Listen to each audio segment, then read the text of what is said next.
let's get Jake in because it's got a lot to rattle through this evening. 9 lots. We're going to pick some winners. Let's find Jake. He should be around somewhere. There he is. Good evening, Jake. Fireworks. The fireworks have gone off and everything on cue. You just heard them on cue. Yeah. Yeah. Did you make it 3 fireworks at the weekend? I didn't see any. No, I avoided them. I'm not a big fan of them. I think they were a complete waste of time and money, unless they're done by. I prefer the drone shows. I've really loved what the drone shows have been doing. I've seen some of them. Well, instead of a fireworks show, they have a whole collection of drones with lights. I see. Right. So it's less. And they move around. The loud noises that upset animals and whoever else, and you just have the light show. Yeah, really clever. Yeah. Very, yeah. I've always been disappointed by fireworks, I must admit. Now I just look, well, what a disappointment. Yeah. Bah humbug. I took my son to it's his first ever fireworks the other day, and he's just like, so yeah.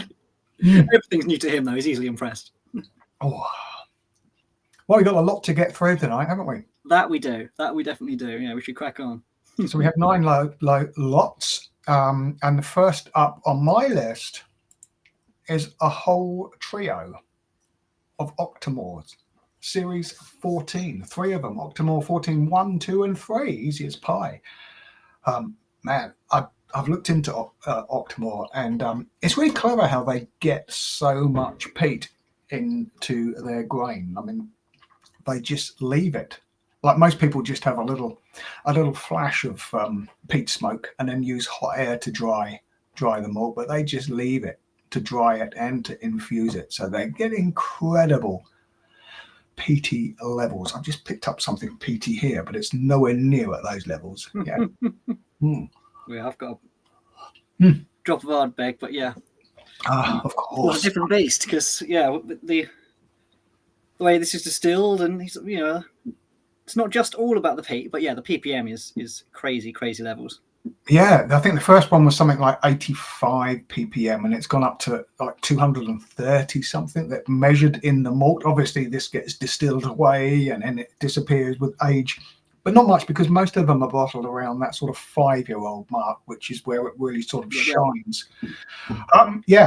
Bold, complex flavor profile, but also lots of other bits and pieces, like really that depend on the cask and depend on the that year's harvest. Basically, it's all based on a single harvest, aren't it? Most of the time. Yeah. Are you ready with your wheel? Shall we pick a winner? There were just ready with the wheel. Yeah, ready when you are. Just 99 tickets, I believe, for this one. Okay, there we go. Let's go. Let's pick a winner, Jake. You're in charge. Let's do it.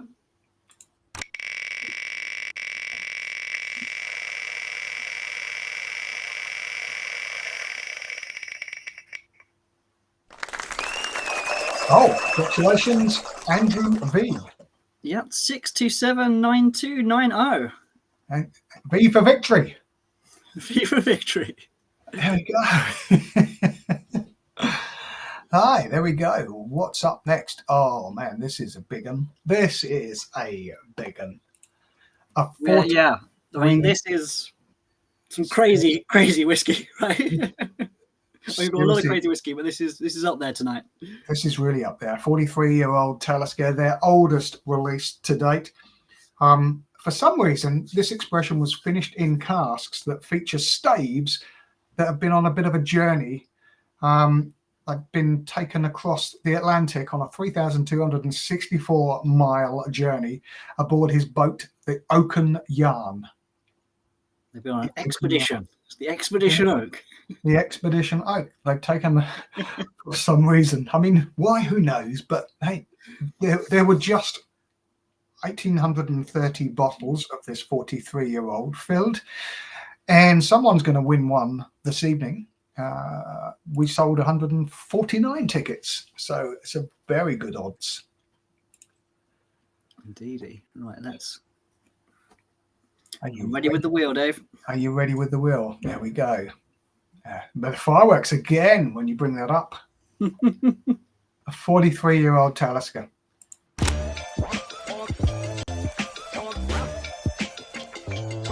love this.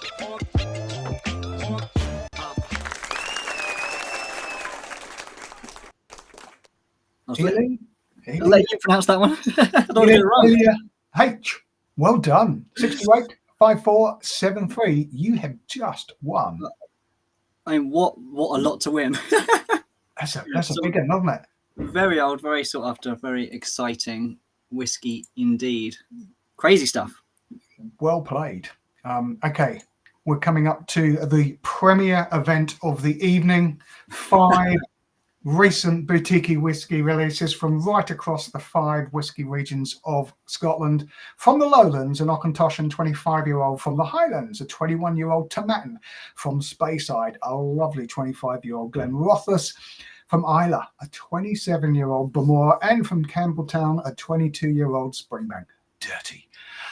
Yeah, these are some of them are blasts from the past. So I haven't seen some of these out in the wild for a while. So certainly the 25-year-old Auchentoshan. So yeah, this is a superstar prize. Like I say, it's a great bundle, right? From right across Scotland, all over 20 years old, some well over 20 years old. Yeah. I mean, look at the colour of that Springbank in that picture. That's fireworks now, please. Come on, where are you? Yeah, this is the premier. No, it's not. It's not really. It's a premier in my eyes. Unbiased. It's a pretty cool prize in my eyes. Yeah, it's fantastic. I mean, I think on one of the previous ones you were sort of saying about if you were allowed to, which ones you'd be tempted to enter, and this would certainly have been one that I'd have been tempted to enter. I think it's a great bundle of whiskey. Absolutely.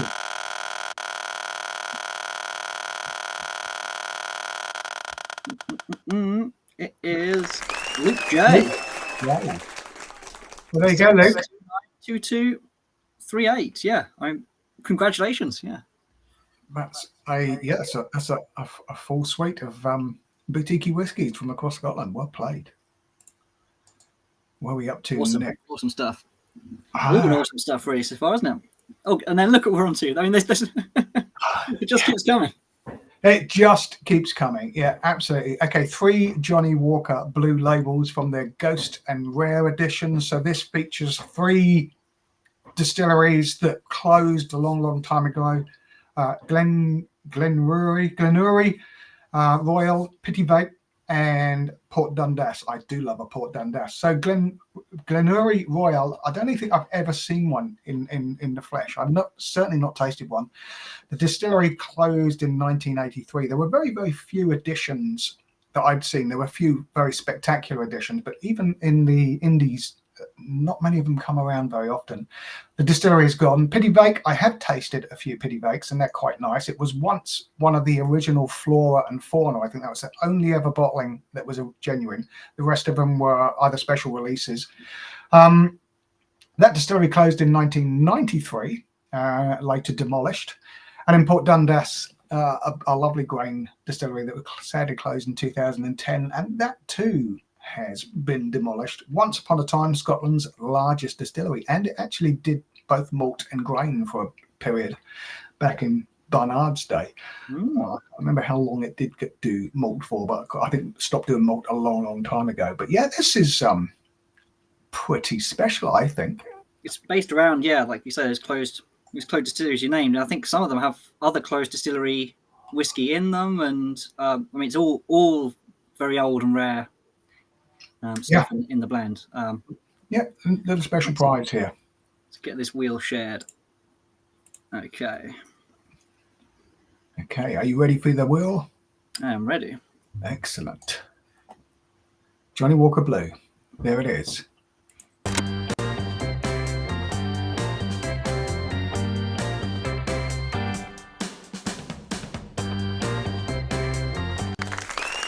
Scott A. Well played, sir. Mr. Scott A, you have won the 3 Johnny Walker Blue labels, the Ghost and Rare trio. So that's something special for your Christmas day, with all your friends and family round. Day, New Year's Day, whatever. 6283202. Don't forget, if you have one, send, and you get the bottles, because we'll be sending the bottles out straight away tomorrow. Do send a picture of us, because we like nothing more than your cheesy grins with the bottle. And if you've got it open and cracking a dram, even better.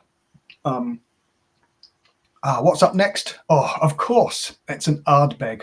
Why wouldn't it be? It wouldn't be a Master of Malt Whisky competition without an Ardbeg. Yeah, We were just saying up with it. Coming up, we hadn't seen one yet in the sort of the next week, but I'm sure there'll be another one along soon. There's certainly been a few so far. But... Always very popular. Always sell out in a blink and a heartbeat. Okay, this is the 13-year-old anthology, The Harpy's Tale. Matured for 13 years, combining Sauternes casks and bourbon cask. One of those heavily peated. I've not tried this release. You might have done, Jake. I'm not quite sure. I haven't tried this exact one, no. No. I do like heavily peated whiskey in Sauternes cask. They do come out really well, so I'm expecting this to be delicious. Okay, let's pick a winner. Just look at this wheel. Look how good. You got to fancy your chances on that wheel, haven't you? You've got to fancy your chances on that one. All right, 149 tickets. Yep.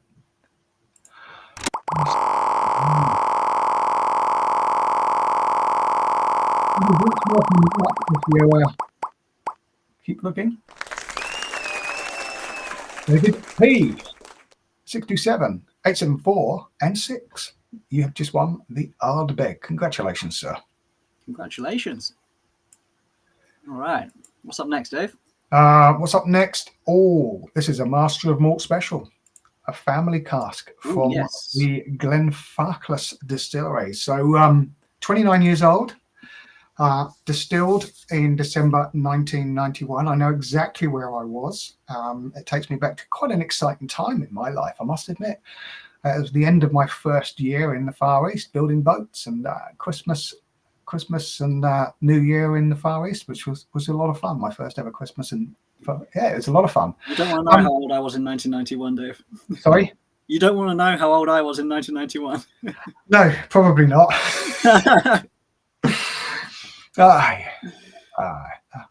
Yes, it was a long time ago, but I was it was good times. It was very good times. Yeah, not like they're not good times now.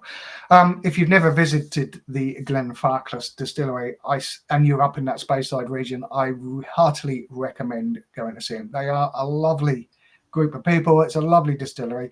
It is just a distillery and a small shop. There's no big restaurant or anything like that, but there's pubs and restaurants around that you can hang out in afterwards. But it is a beautiful spot. And if you've got a nice, clear, sunny day, it's just in the middle of nowhere. And it is so pretty. Anyway, let's pick a winner. A distillery I think we all love quite a lot. Let's spin the wheel.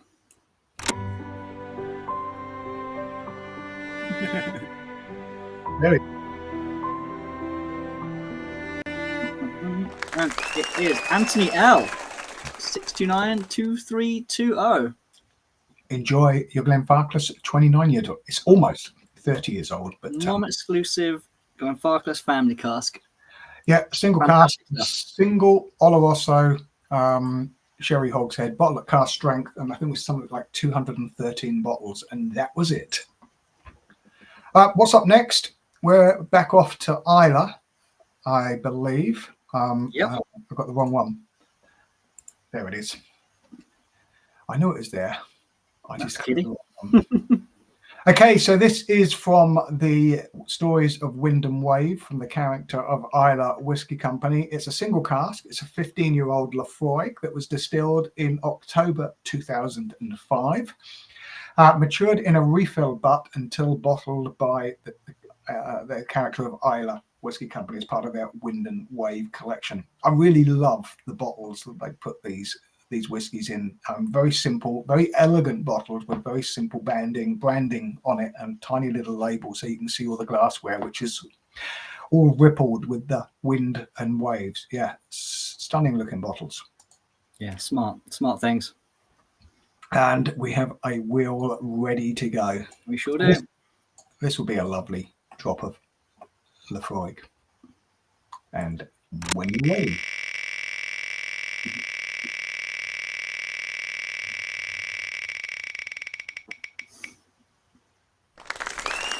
Congratulations to Andrew H.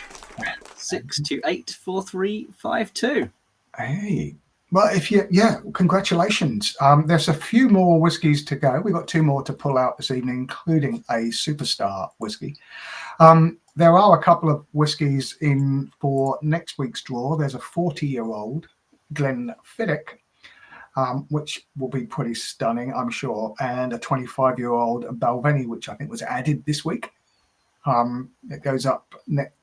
We're drawing next week. All the others have sold out, and loads more have just gone live today. Jake has been flat out like a lizard drinking, loading these up. There's Kawasara, there's Macallan's, there's a Yamazaki Mizunara Oak, there's Dalmore's, there was a big Douglas Lang special, and a 24-year-old Bruichladdich Black Art. Oh, those Black Arts have been very, very good.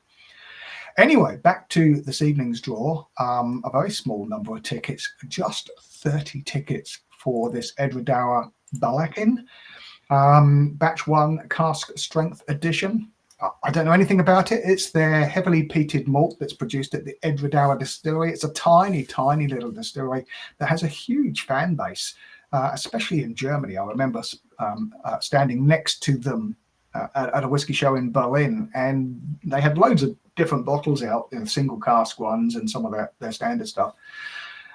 And yeah, it was inundated with German whiskey fans all weekend. And then eventually they'd come over to try some of the boutique stuff next door. But yeah, they wanted to go for all of that Edredauer first. Are you ready with your wheel, sir? Yep, we're ready. Now, just 30 tickets. Best of luck, everyone.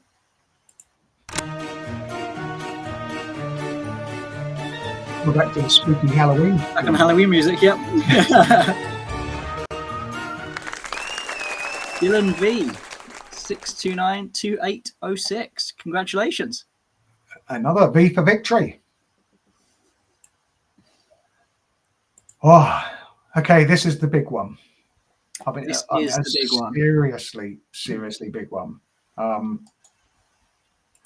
Yamazaki, 25-year-old. Top of the shop, apart from the 2.5 liters of boutique whiskey, of course. Of course. You missed out. Yeah, 25. Oh my God. Yeah, 25-year-old Yamazaki. This is a prize and a half, surely. So there were, this was a big ticket one. There was 199 tickets available. It wasn't a cheap ticket, but it's not a cheap whiskey. Retail price is eye-watering. Distillery also celebrates its 100th birthday this year. I just wonder if it received a telegram from any royalty this year. So yeah, this was the birthplace of modern Japanese whiskey. I'm saying modern Japanese whiskey because this is really where the story starts, 1923. But I'm sure they were making whiskey beforehand, but maybe not known at all. But Yamazaki is the one when founded in 23, and 100 years Japanese whiskey. When you read Japanese whiskey books, it does go back a little bit further, but this is where it really all starts. So yes, it really has led the way for Japanese whiskey, and it certainly was the distillery everyone was talking about when in 2015, one sherry cask, the 2013 sherry cask edition, was named World Whiskey of the Year. I remember a buddy of mine bought a couple of them before it was named World Whiskey, and the price hadn't gone up. It was still just, 65, 85 quid he paid for it or something like that. And then all of a sudden it got named. People were just throwing their houses down at trying to get a bottle of this because it was only a single cask. And he became scared to open it. He did open one of them, and I did taste it, and it was very nice. He shared it with us. And some of those bottles you're talking about, changed the way we sold certain whiskies on the website because just the demand was so crazy for a small number of bottles. Japanese whiskey, not enough about it, hugely sought after, and this is worth, I don't know, many thousands of pounds. It's a big number, isn't it? It is a big number. Is it worth that? That's what they sell it for.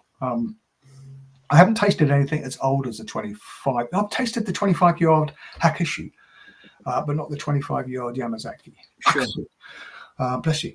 And that was a treat. That was a moment just to stop And Yeah. just sip and savor and think, oh my God. Yeah. Quarter of a century old Japanese whiskey. Here's one from the Yamazaki distillery. Are you ready with that, Will? I'm ready with that wheel.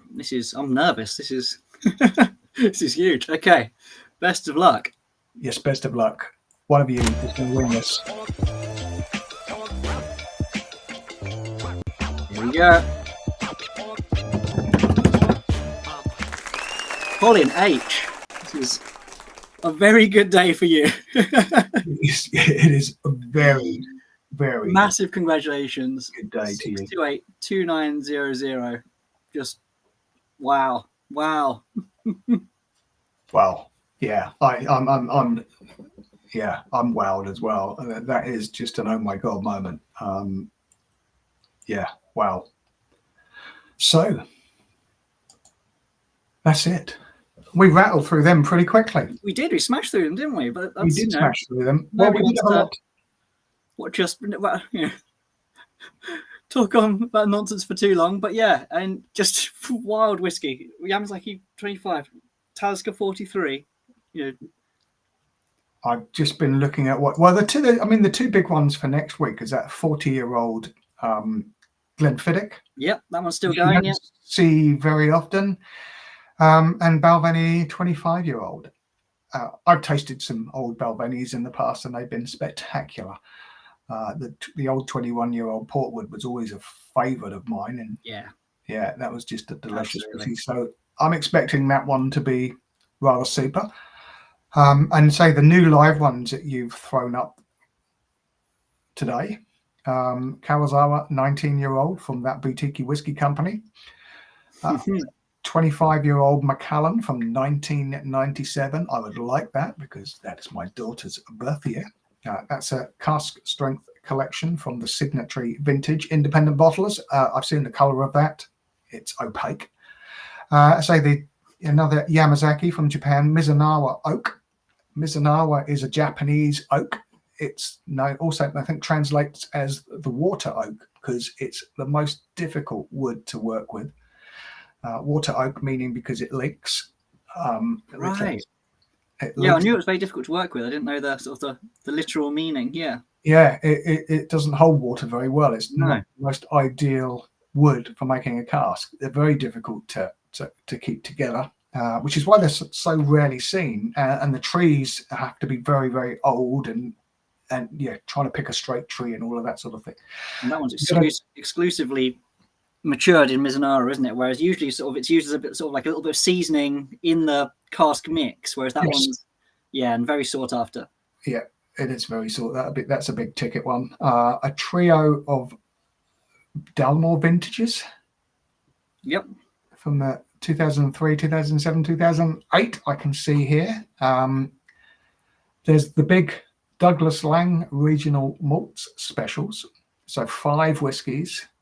Goldrun's Sherry one, the Big Pete Christmas, the Scallywag Winter, the Timorous Beastie, and Meet the Beast. And similar idea. It's the boutique bundle, isn't it? So all the regions covered, but from all the different Douglas Lang, remarkable regional malts. Yes, remarkable malts. Yeah, and like I say, that Bruichladdich Black Art number 2. Yes, not forgetting that because that is very special. It's another big one.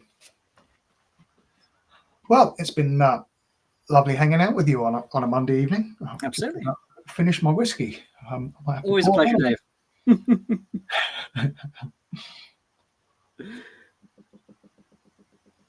I'll see you next time then. I'll speak to you soon. Congratulations to all the winners. Massive. They'll be out with you shortly. Good night.